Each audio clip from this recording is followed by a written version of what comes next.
We are not only profiling cases of senior people, even small people like the young boy who is said to have been murdered mysteriously, which I have discussed with the DCI this morning, and action has been taken. I want to thank the DCI for very professional and quick action, because that matter now will be taken over by the homicide unit from the DCI headquarters, which is dispassionate from the local issues in case there was any collusion. And while at that, let me say as follows.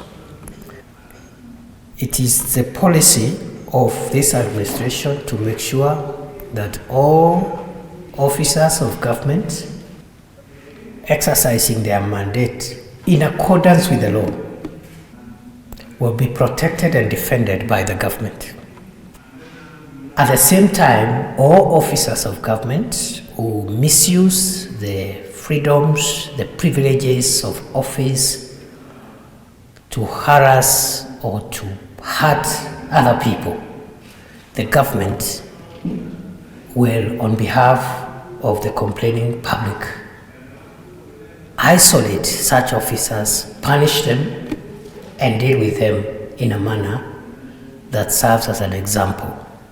That when you are given power, that power is to support the country's democratic and constitutional order. It is not the power to hurt people.